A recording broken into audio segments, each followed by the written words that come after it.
Oke, kali ini aku bakal ceritain lanjutan anime Dandadan episode 3, yang dimana sebelumnya Momo dan Okarun terpaksa harus ngelawan Nenek Turbo. Dan itu ngebuat penasaran banget ya bagaimana pertarungannya. Tapi sebelum itu jangan lupa follow channel ini ya, biar aku tambah semangat bikin kontennya. Singkat cerita, Okarun dan Ayase sudah sampai di tempat Nenek Turbo. Tapi mereka ketakutan banget sampai mereka berdua ribut seperti biasa. Disuruh duluan lah, terus nggak mau bareng. Bahkan Ayase sampai bilang dia mau nangis sambil pasang muka so imut supaya Okarun ini mau duluan gitu. Tapi ya itu nggak kelihatan kayak nangis kocak. Nah karena itu Okarun bilang mending kita masuk barengan aja, jalan sebelahan supaya adil. Ayase pun setuju, soalnya capek juga gak ada yang mau ngalah. Setelah sudah masuk, Ayase bilang rencana kita itu apa ketika Nenek Turbo muncul. Okarun menjawab, kita harus memancing Nenek Turbo keluar dari kota sono dan memisahkan dia dari arwah yang getayangan di terowongan supaya Nenek Turbo melemah dan bisa kita kalahkan. Awalnya Momo percaya diri karena sudah pernah mengalahkan alien segede gaban, jadi dia yakin banget ngelawan si tua bangka ini ya. Tapi ketika Nenek Turbo datang dari depan dan belakang menjebak mereka berdua panik banget. Walaupun begitu, Ayase langsung menggunakan kekuatan expertnya untuk melemparkan sebuah tongkat bisbol ke arah Nenek Turbo. Tapi serangan itu nggak mempan sama sekali. Jadi mau nggak mau Ayase harus melepaskan kutukannya supaya Okarun bisa menggunakan kekuatan Nenek Turbo untuk mengalahkannya. Dan setelah Okarun udah berubah, tiba-tiba kutukannya menghilang. Dia kembali menjadi normal. Nah ternyata Nenek Turbo udah kembaliin Otongsuke-nya supaya Okarun nggak bisa memakai kekuatannya. Karena itu mereka panik banget dan Nenek Turbo ingin memakan mereka. Tapi Ayase tiba-tiba ingat perkataan neneknya kalau dia harus tantang Nenek Turbo adu kecepatan. Jadi situlah Ayase berkata, kamu takut ya kalau kami mengalahkan kecepatanmu? Kalau tidak salah, julukanmu adalah Nenek Turbo.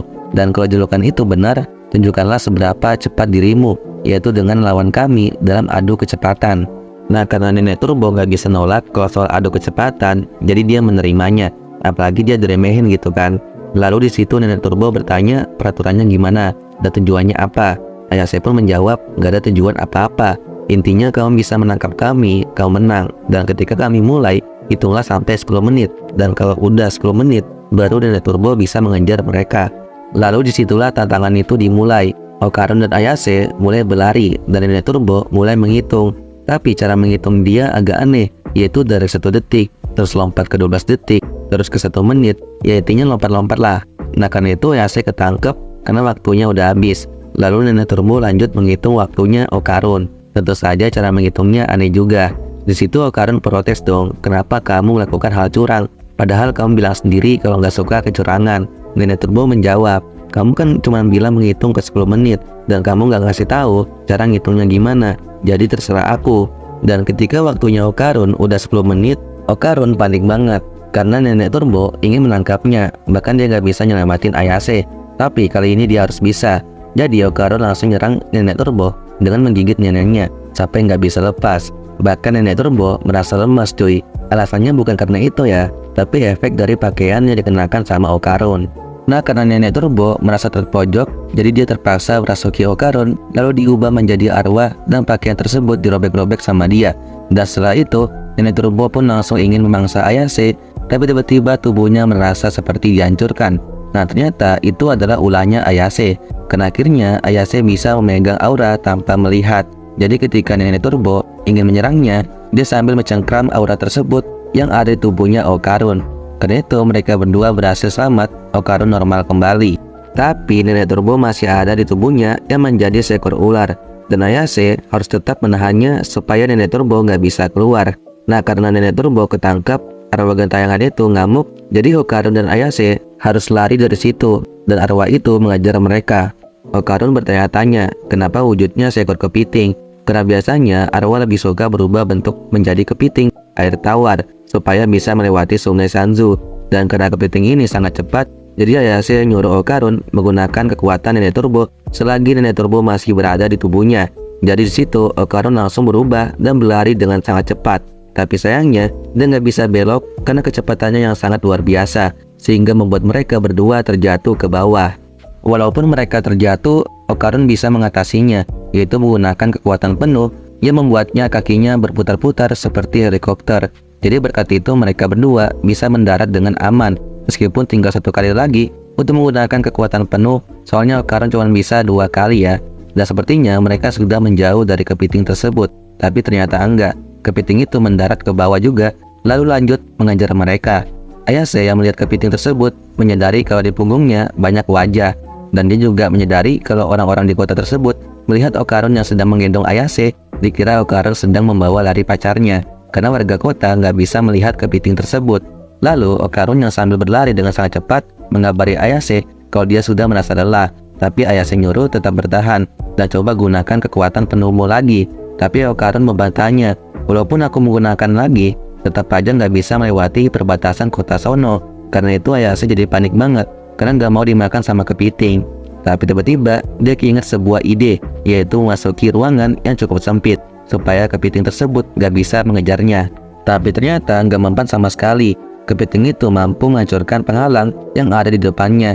Dan ketika mereka berada di pemandian air panas, Okarun tambah panik, karena di tempat yang banyak air adalah habitat alami kepiting. Bahkan mereka susah bergerak dan mudah terpeleset. Tapi Ayase ingatin Okarun, walaupun banyak air, tapi jangan lupa kalau kita berada di pemandian air panas. Di situ Ayase langsung menghancurkan saluran air panas ke arah kepiting, sehingga kepiting tersebut seperti direbus. Nah, karena direbus, kepiting itu nggak bisa bergerak, karena serat ototnya jadi mengeras. Dan ketika kepiting itu seperti udah masak, Ayase jadi ngiler, diliatin terus gitu. Di situ Okarun langsung nyuruh Ayase dong, ayo pergi dari sini, jangan diliatin terus. Singkat cerita, mereka pun sudah menjauh dari kepiting itu. Tapi tiba-tiba banyak arwah gentayangan dari depan dan belakang yang sedang mengejar mereka. Bahkan kepiting yang sudah direbus tadi ikutan ngejebak mereka, ternyata masih bisa gerak. Dan kenapa tiba-tiba banyak arwah yang muncul? Karena di wilayah kota sono ada kuburan yang sangat luas. Jadi Nenek Turbo meminjam mereka untuk melawan Okarun dan Ayase. Nah, karena mereka berdua terjebak, mau gak mau Okarun harus menggunakan kekuatan penuhnya sekali lagi, karena kalau tidak mereka akan mati. Berkat itu, Okarun langsung berlari dengan sangat cepat dan bisa kabur dari pasukan Nenek Turbo. Dan mereka pun mendarat dengan aman. Tapi kondisi mereka kurang baik, apalagi Okarun yang sudah mencapai batasnya. Dia muntah-muntah sampai ususnya mau keluar, bahkan badannya terasa nyeri. Nah, walaupun mereka berhasil selamat, tapi Ayase lupa menahan Nenek Turbo, sehingga Nenek Turbo berhasil keluar dari tubuhnya Okarun dan langsung menerjang Okarun. Ayase yang melancarkan serangannya nggak mempan karena Nenek Turbo terlalu kuat. Dari situ Nenek Turbo marah banget karena mereka berdua sudah melanggar aturannya dan tidak hormat kepada yang lebih tua. Tapi Ayase membantahnya, itu nggak benar, kau itu sangat hebat, karena aku tidak pernah melihat orang tua yang membuli anak-anak separah ini. Jadi tentu saja aku sangat menghormatimu. Sepertinya Ayase lagi sarkas ya. Karena itu Nenek Turbo jadi marah banget karena dia tahu maksud dari Ayase ini. Dan sambil marah, dia merasuki arwah kepiting tersebut dan menjadi wujud yang sangat mengerikan. Nah, tapi sebelum Nenek Turbo memangsa mereka berdua, mereka dikasih waktu untuk mencoba lari. Karena sedikit lagi Ayase dan Okarun bisa keluar dari wilayahnya, yaitu kota sono. Dia malah nantangin kan, bahkan dia menanyakan mau minta waktu berapa menit, mau 10 menit kah atau 20 menit untuk berlari. Tapi Ayase malah minta berikan aku 1 detik untuk memberikan kekuatanku meraih apapun. Di situ Ayase langsung menggunakan kekuatannya untuk naik ke atas kereta. Dan kenapa Ayase berpikir untuk kabur ke situ? Karena kereta kecepatannya adalah 120 km per jam. Dan sedangkan Nenek Turbo kecepatannya adalah 100 km per jam. Jadi Nenek Turbo nggak bisa mengejar mereka. Tapi ternyata bisa cuy. Soalnya kecepatan kereta itu nggak stabil. Karena kan kalau belokan pasti kecepatannya akan melambat. Ternyata Nenek Turbo lebih pintar cuy. Walaupun begitu Ayase dari awal sudah memiliki rencana B, yaitu neneknya sudah menyiapkan rencana itu tepat di perbatasan antara kota Sono dan kota Kamikoshi untuk mengalahkannya. Nah, itulah tujuan mereka, mengapa dia harus menantang Nenek Turbo supaya Nenek Turbo bisa mengikutinya. Dan ketika Nenek Turbo menyadari itu, Ayase langsung menahannya supaya dia nggak bisa kabur. Karena itu akhirnya Nenek Turbo berhasil keluar dari wilayahnya dan dia langsung meledak. Dan akibat ledakan itu, semua arwah yang berada di kepiting keluar semua. Lalu perlahan-lahan menjadi abu seperti jiwanya tenang kembali. Setelah pertarungan itu selesai, Okarun yang dari tadi pingsan akhirnya sadar juga. Dan dia bertanya, apa yang terjadi dengan Nenek Turbo dan bagaimana dengan kepitingnya? Ayase pun menjawabnya, sepertinya kita sudah mengalahkannya. Keesokan harinya, Ayase, neneknya, dan Okarun berduka atas kepergian semua arwah tersebut yang sudah tenang di sana. Nah, sebenarnya neneknya Ayase nggak mau kasar kepada mereka, karena terowongan itu adalah tempat pembunuhan para gadis muda yang sangat sadis. Dan itu bukanlah keinginan mereka untuk menjadi arwah yang jahat. Nah, ternyata tujuan nenek Turbo dekat dengan arwah gadis yang sudah meninggal karena dia hanya menenangkan mereka yang nggak bisa istirahat dengan tenang. Tapi walaupun begitu, orang yang sudah mati nggak boleh mengganggu.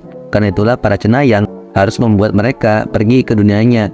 Dan begitu juga orang yang masih hidup, jangan sampai tidak menghormati mereka yang sudah mati. Malamnya, Ayase dan neneknya saling rebut kepiting. Tapi Okarun nggak merasa lapar sama sekali, jadi dia nggak mau ikutan. Padahal biasanya dia suka makan banyak, dan Okarun sangat terkejut. Setelah kejadian ini, mereka malah makan kepiting. Lalu setelah itu neneknya Ayase bertanya kepada Okarun, bagaimana Otong Sukemo, apakah sudah kembali? Okarun pun menjawabnya, terima kasih sudah mengembalikan barangku. Nah, di sini neneknya Ayase maksa pengen lihat Otong Sukenya untuk memastikan apakah benar-benar aman. Dan karena dia maksa banget, Okarun minta tolong ke Ayase untuk menghentikannya. Tapi karena Ayase sudah makan kepiting, jadi dia sudah berada di dunianya sendiri, yang berarti Ayase bodoh amat. Singkat cerita, Okarun berhasil kabur dari neneknya Ayase, dan dia pun akhirnya pulang sambil mengucapkan selamat tinggal kepada Ayase. Nah, karena ucapan selamat tinggal itu kurang, jadi Ayase mengatakan sampai ketemu besok ya, yang berarti mereka sudah menjadi sahabat dekat dan akan ketemu besok. Ceritanya pun berakhir di sini. Dan oke, segitu aja video kali ini. Jika kalian suka sama konten aku, di follow ya. Bye bye.